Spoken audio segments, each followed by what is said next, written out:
born against the stream. It don't matter what race or creed or color. You love this land and you're my brother.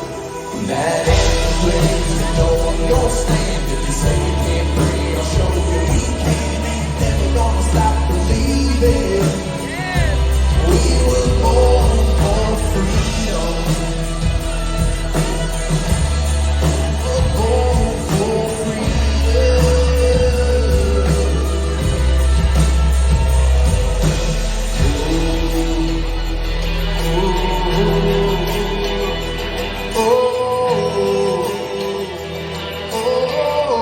We're born for freedom. Yes, we were born for freedom. All right, all right, all right, Ragers. Well, I know that we have completed our 5-part Art of War series, but I keep coming back to it, and let me tell you why. Although we have moved on to Robert Greene's The 33 Strategies of War, I think it's important because Robert Greene derives so much of that book from this book. I do have the Masterclass series, which I'm very proud to have members of the professorship on board to help me with it. So last time we did a masterclass for the Art of War, we had Professor Poppy, who has also come back to the show to talk about the difference between toxic masculinity and toxic people. Great episode. I will put it in the show notes so you can go back and look at that. But I had to bring on another professor because I'm digging. You guys know me. I'm digging so hard all the time to try to figure out what we're going to do as patriots to take back our country. And there's a certain level of knowledge that those who have served in our military have that most civilians don't have. And it's nice to do this masterclass and get their perspectives. So today, we're going to cover like 2 of the same questions that I talked about with Professor Poppy, but we're going to cover some different things as well. Today, I have beautiful woman, very articulate, known on TikTok for speaking very eloquently. She uses big words, y'all. So if you need a thesaurus, make sure that you have one handy. If you need to Google some of what she says, make sure that you're able to do that. Incredibly intelligent, incredibly articulate, and funny as shit as well. She's got a certain demeanor. She's got a certain way she carries herself. She's got a certain kind of swag about her that I really enjoy in her videos. She has been in the Army Reserves for 22 years. She is from Nebraska. She's a beautiful mother of 2 children. Welcome to the show, Miss Lady J. Hi. Don't be shy now. You be talking on TikTok. Well, on TikTok, I'm usually having to address something that needs to be addressed, and that's why I've come here.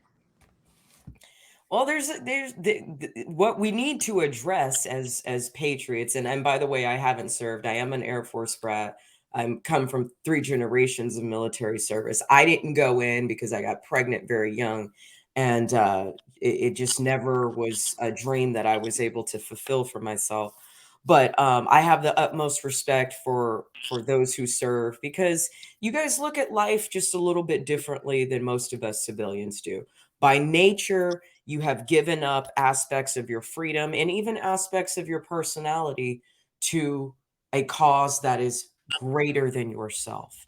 And that's something that Sun Tzu talks about in his book, getting and having a unified army.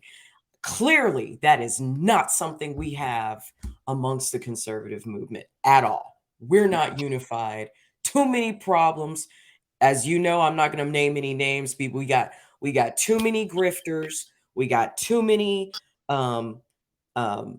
entertainers pretending to be activists. And in fact, we also got some criminals and some snakes in the grass as well. So I ain't going to get into that. I ain't going to say shit, but I'm just saying, you know what I'm talking about. Motherfuckers that will stand beside you. You think they're down for the cause. You think they are your best friends.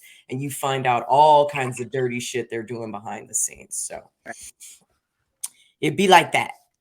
It does. So one thing that having said what I just said, one thing that I really encourage amongst my audience, my channel is not just about politics and news and stories. I also do a lot of history. We do a lot of reading. We try to learn from the past. And that's why this book is so awesome. And that's also why this book is so awesome, The 33 Strategies of War.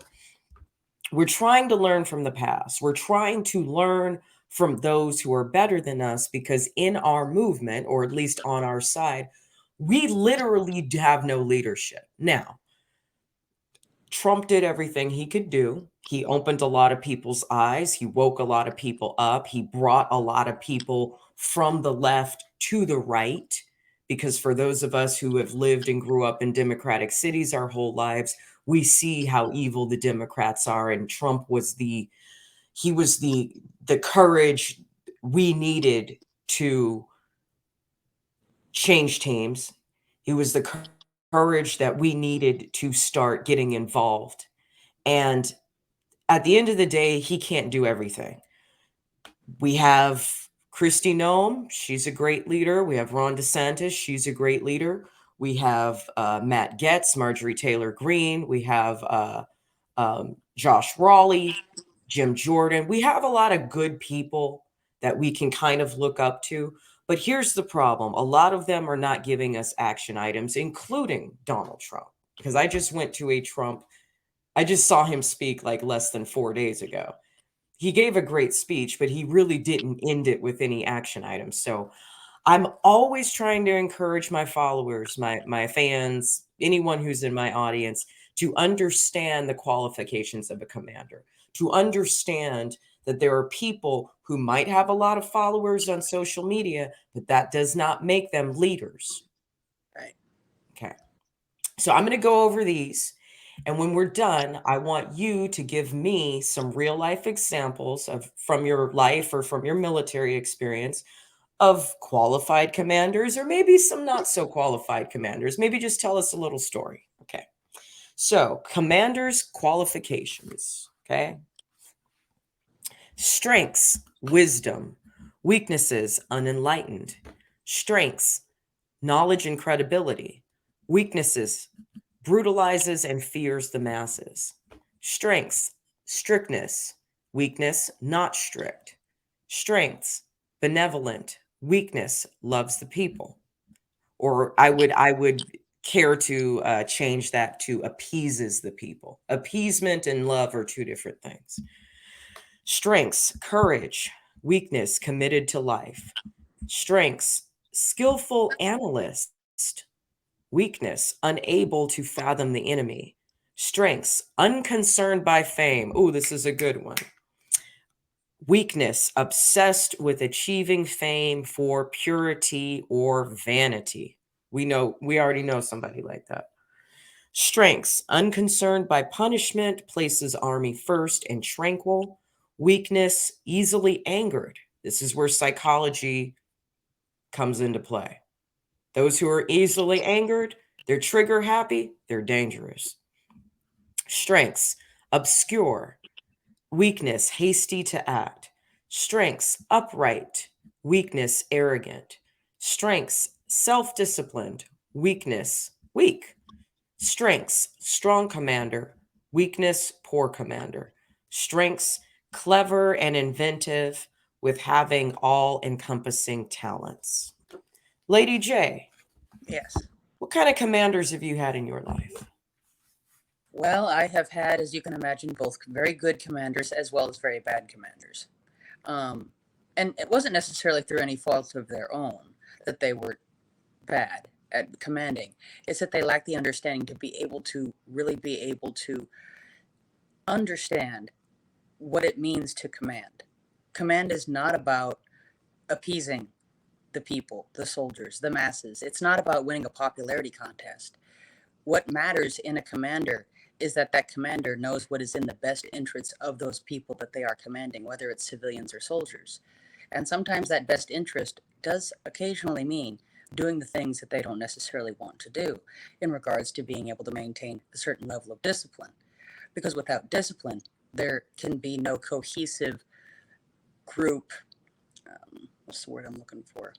Overall directionality that the entire group can get behind. And if an entire group of people, whether it be army or civilians, does not have a overall goal that they can go to, then they fall apart. They have nothing that they can go towards. They need to be able to see their goal and be able to know how they have to achieve their goal. And some of the best commanders that I've had, and even people in the civilian world, owners of businesses, so on and so forth, they understand that the people beneath them are not there to work for them. The commander is there for those people in order to be able to lead them into an area of success.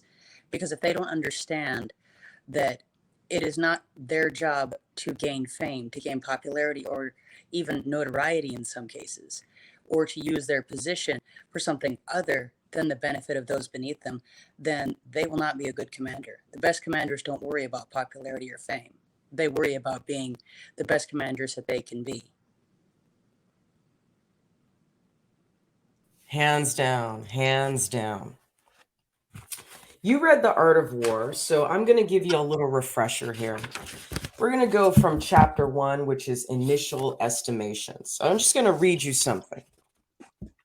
Warfare is the way, the Tao of deception. Thus, although you are capable, display incapability to them. When committed to imploring your forces, feign inactivity. When your objective is nearby, make it appear as if distant. When far away, create the illusion of being nearby. Display profits to entice them. Create disorder in their forces and take them. If they are substantial, prepare for them. If they are strong, avoid them. If they are angry, perturb them. Be deferential to foster their arrogance. If they are rested, force them to exert themselves. If they are united, cause them to be separated. Attack where they go unprepared. Go forth where they will not expect it. These are the ways military strategists are victorious. They cannot be spoken of in advance. Now, this concept is something I think all of the patriots currently in this fight have no clue of. We sit up on our high horse of morality. Yes, we're the gun-toting, God-fearing patriots, and we're not, most of us aren't criminals. Most of us, are productive members of society, etc. But we don't know how to fight back because we don't know how to display profits to entice them. We don't know how to avoid them when they're strong, which clearly if the Democrats are in charge of the House, the Senate, and we don't know what to do with that. We don't know how to perturb them and foster their arrogance. We don't know how to make them exert themselves. We don't know how to separate them. We don't know how to go forth in ways that they won't expect it. So, regarding the Tao, what can we as patriots do to fight back against the radical left? This is actually my favorite part of The Art of War, because it very clearly outlines, and it's almost so simplistic, but yet it evades so many people in their thought process. Basically, The Art of War is all about deception. And if one is trying to win a battle, announcing your plans to the other opposing forces is an excellent way to lose. If your opposing force thinks you're going to be in one place, you should be in another. Basically, you always need to keep the opposing forces on their toes, which many individuals on the left or on the Democratic side are very good at doing, because there always seems to be something new, something to distract the conservatives at large in order to be able to keep them from unifying onto one specific thing. There's always some new scandal, there's some new bill, there's some new everything else in which they find a way to try to create division amongst the conservatives. And because the conservatives, by and large, seem to be rather focused on the details as opposed to the overall picture. Instead of worrying about fighting little battles, they're rather concerned with the overall picture. They should be concerned with the overall picture. Because some of my favorite parts of that is if your enemy is at rest, make them not at rest, which is precisely what you should do. If they're relaxed, give them a reason not to be relaxed. Because if they're relaxed, that means they're not worried. They're not concerned because they have others running in so many directions at once that the enemy isn't even the enemy that is at rest knows that you don't even notice that they're just sitting there chilling. Because if the conservatives were really paying attention, they would see that the left or the liberals usually don't have to work all of that hard to get conservatives all riled up about so many different subjects. And that's where many of us tend to fall short. We're focusing on those small little details instead of thinking, how can we best combat the issues that we're being brought that are creating division amongst our own? We're so bogged down by those little things that they're not seeing the overall picture. And that's what's really hurting us the most, because so many people are so concerned with being right. They're not concerned that they could be wrong. But if they're wrong, they might learn something, and they might learn how to best combat the arguments that we're receiving from the liberals. That really ties into my next question. Girl, you said it all. You said it all. This is one of the things that frustrates me most about TikTok, is because we see how liberals will jump on every little thing, and it's nothing but giant adult tantrums. But then I see that on our side we kind of do the same thing. Okay. Absolutely. Is the Roe v. Wade issue a big issue right now? Yeah, of course. But maybe instead of addressing baby killing, why don't we address the bigger issue, which is a culture of dysfunctional family, Right. a culture of promiscuity, irresponsible sexual behavior. Like let's try to address that. And a lot of that comes from low self-esteem and poor life choices. Maybe if we feed solutions into that part of the culture, the baby killing epidemic might lessen itself just a little bit, you know. And I don't want to get into that, but it's like we on this side, we're like the cats, and then someone's got the laser pointer on the wall. It's like, oh, look over here, look over there, look over there. It's like, guys, you're not seeing the bigger picture. The bigger picture is it's a culture war. The bigger picture is that we need to address why people are so compliant, why people are so willing to surrender themselves to the New World Order and a communist agenda. We can't fight every little battle and be worried about what the girl. I've been telling people since I got on TikTok, y'all leave the Heathers alone. Leave Dinesh alone. Leave Modern Warrior alone. They're fucking irrelevant. We got bigger fish to fry. Don't worry about them. But are these same people who spend that much fucking energy worried about Dinesh and what's the girl with the eyebrows? Savannah. The Heathers, Tizzy, Modern Warrior, just let them spew their bullshit and don't even worry about it, because these same people, they ain't donated shit to the NRA. They haven't donated, they don't call their Congress people. They don't get involved in terms of being voting clerks and voting supervisors, which is free to do. You just take the training course and we can get in there and maybe do something about this voter fraud. They're not concerned about the J6 prisoners. They're not donating no money. They're not helping nobody get out of jail. They're just bitching, you know, and it gets old real quick. Right. I've always thought if you can't offer a solution, all you're doing is complaining. And that's what the conservatives have gotten very comfortable doing, Antifa knows that. I read their manifesto in part 5 of my Art of War series. The Antifa knows that. They know we're petty. They fucking know we're petty, and they're playing on it. But anyway, I want to get us to be less petty. So the third question is, how can we as patriots get more disciplined in this fight? But let me read this first. Think about the answer. This is from chapter 3, planning offenses. We really need to get less petty, more disciplined, and as you said, more focused on the whole issue. Okay. There are 5 factors from which victory can be known. One who knows when he can fight and when he cannot fight will be victorious. One who recognizes how to employ large and small numbers will be victorious. One whose upper and lower ranks have the same desires will be victorious. You just said that. One who fully prepared awaits the unprepared will be victorious.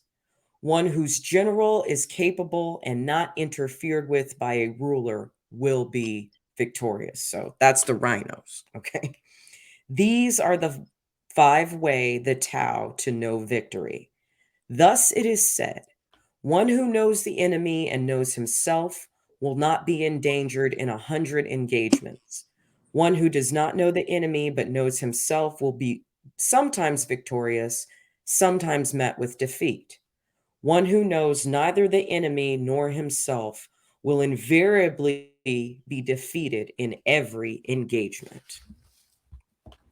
I'm not trying to go black pill here, but I do feel that our side is defeated. And it is for that, precisely for that last reason. We think we know the enemy, but we don't. Not all the way.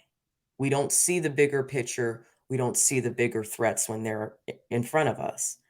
And for damn sure, most of these patriots do not know themselves. They talk a big game. Oh, it's, don't mess with Texas, or it ain't going to come to my doorstep, or, I got my 2A. Well, what if you don't? Right. How can you fight it? How can you fight the battle mentally, emotionally, interpersonally? That's the question. How can we as patriots get more disciplined in this fight? Well, I actually love the part where it says, you have to know when to fight and when not to fight. I absolutely love that. And how to handle a superior force as well as an inferior force, because they actually are very relevant. But absolutely being able to know yourself is important, because if you do not know where you stand on the issues, if you're just parroting back what other people have told you, is that what you believe? Or is that just what you have been told to believe? And on that same token, a person who really wants to make an argument against the liberals, why do they believe that? I mean, really, you don't have to agree, but knowledge is a very wonderful, wonderful thing. If you know why your opposing force, in this case, is arguing a certain point, then you can understand where the basis of those arguments have come from. And if you can understand it, not necessarily agree with it, then you can be able to form your own counter arguments to their position. Because until you actually can understand where the other side is coming from, and until you can actually know where you yourself stand in that regard, you have no hope of success. Because until people actually understand the true underlying issues behind these various topics that we have to discuss, and we have been discussing for months and going on years at this point, it's just going to keep going round and round in circles, because neither side has actually, in many cases, taken the actual time to understand it. It's one generalization after another assumption, after another verbal spewage out of an echo chamber. But yeah. Your fan distracted me.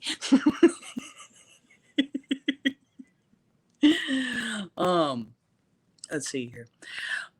But in regards to being able to be prepared for this, if you know your enemy, then you're going to be able to prepare, because you know what they're going to bring to the table.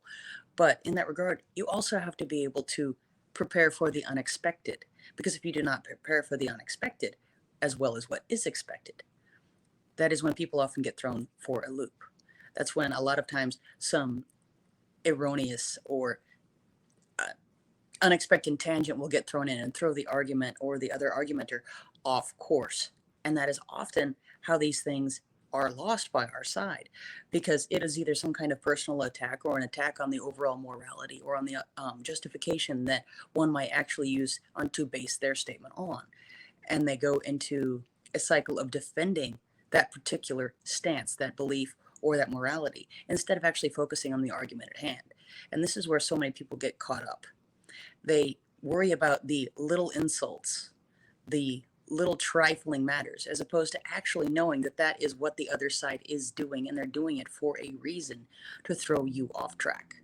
And I think that's what many of us need to be able to focus on, is know what the topic is, know what the other side is bringing to the table, as well as think about the things that they may not be bringing to the table that you may not have prepared for. Because if you don't prepare for something, that's when it usually appears.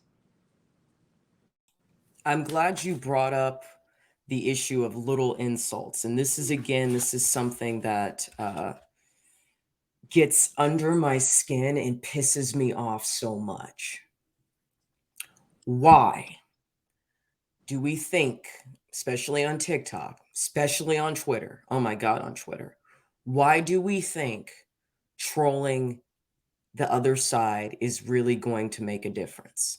The insults are a distraction. They know it. Antifa knows it. Sun Tzu knew it, all those years ago. When your enemies at rest, find a reason to harass them. Yeah, what does he say? Insult them and foster their arrogance. Well, guess what? That's what they're doing to us. We think we have the moral high ground, but the truth is we're fucking soft.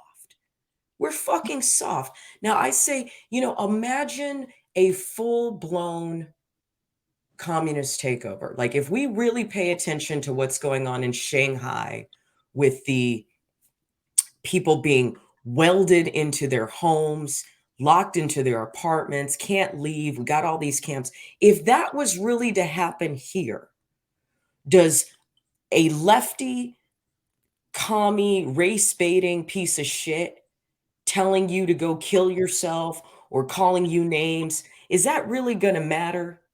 Are we that fucking soft that we can put all of our energy into trying to insult back or to troll back? And I'm guilty of it. I do it here and there.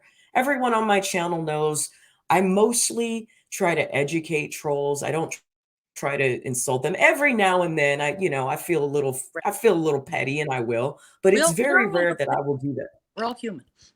Right. We're, every now and then I've done it myself, but the little insults need to be overcome. And the same thing that is driving Marxism, feminism, all the isms that we are supposedly trying to battle against is low self-esteem. It is low self-worth, and it is low self-discipline. Now, I grew up in the 80s and 90s, so there's really not much insulting that can be done toward me that I can't handle, Right. I've been called every name in the book. I've been called a tranny. I've been called fat. I've been called ugly. I've been told that I'm a bedwench. I've been told to go kill myself. None of that shit matters to me. You got to learn to fucking laugh at it, because while we're concerned about the insults, they got 2,000 mules going and dropping shit in voter boxes. While we're concerned about the Heathers on TikTok, and we're concerned about what The View is saying and what Joy Reid is saying and what Anderson Cooper and Jack Tapper are saying, they're going and stealing elections.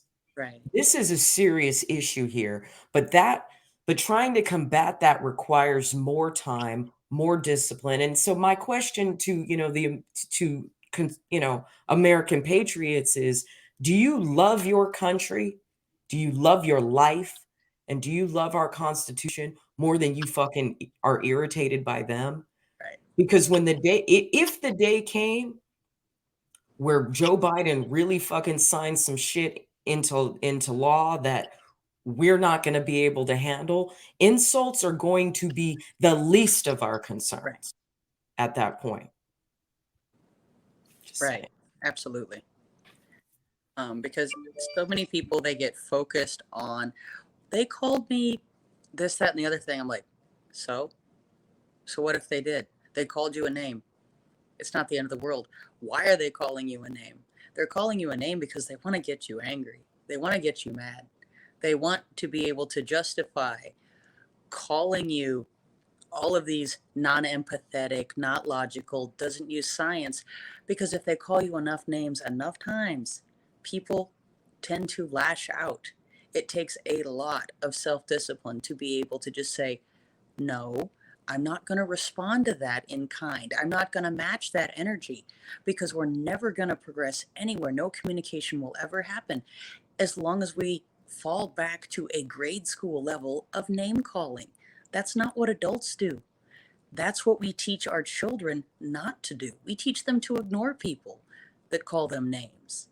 But instead, we as adults are now so focused on, well, they disrespected me. It's okay, so they did. My life will go on. My world does not revolve around other people's opinions of me. And if they insult me, they insult me. It's not a big deal. I know myself. I know what I think. I know what I believe. And someone telling me that, no, you don't believe that, or, well, you're a bad person for saying this, their opinion does not equate to who I am as a person. It does not change my belief system. And I think people need to learn to be able to disagree without becoming verbally abusive to each other and just outright nasty, because it's not doing any good. And in fact, it's only creating more problems, because once people get to a certain level, their defenses are up and they're not willing to listen to each other anymore. They're only waiting for the next verbal attack to come, and they're not even listening to what anybody else is saying. Miss Lady J, did you have any closing remarks you wanted to make, either about this book or maybe about your life experience? Well, I will say about the book, it is such a simple, simple thing. And all of what Sun Tzu says, it just seems so common sense if you think about it. But yet they are very hard principles to be able to actually employ, not only in your daily life, but also at large. Because like we were saying earlier, it should be an easy thing to remember. You're not here for popularity. You're here for the betterment of the people. But so many people get wrapped up in popularity. But it's such a simple, simple concept. And it's actually a rather short book. I love that book. But there's just so much knowledge and wisdom in there. But it's also common sense. I really wish more people would just take the time just to look at it and just to read it. It is a very wonderful book that is, what is it, almost about 1,500 years old now? But knowledge doesn't change through time. That's what's so great about knowledge. The language might change and the situations might be different. We're not using chariots anymore, but the basis and the principles are still the same. Because human nature is still the same. Exactly. All right, Lady J, we can find you at Professor Lady _J on TikTok, as well as on Instagram at Lady _JNS. I'm so happy you took the time to come talk to me. This Thank is you. an honor to have anyone from the professorship on my show. I love bringing you guys over. And I will say this, the reason I have begged you guys for so long is because I'm first of all, I'm a Virgo, so like I don't give a fuck most of the time. I might follow people on TikTok I follow people for three reasons. You either got to be comedic in your delivery and entertain me, you got to inspire me, or you got to educate me. And most of you, besides Mike's thirst traps, which do inspire me a little bit, just a little bit. Oh my Besides his thirst thirst traps. traps, you guys collectively create some of the more intelligent content on TikTok. So I appreciate that. And that's why I had to have you here. And I'm glad you made the time for me. Thank you for having me. Oh, absolutely. Absolutely. Um, like, Hey, fellas, she's single, and I saw one of her. I wouldn't call it a thirst trap, but I did see a little bit of your body, you know. And guys, like, she bad, and she's smart, she's responsible, and she's a servant of humanity. So, Thank you, guys, dear. holla, but you better come correct, because this girl got that Ronda Rousey body. She'll fuck you up. I seen her push-up videos. So, Thank you, dear. all right.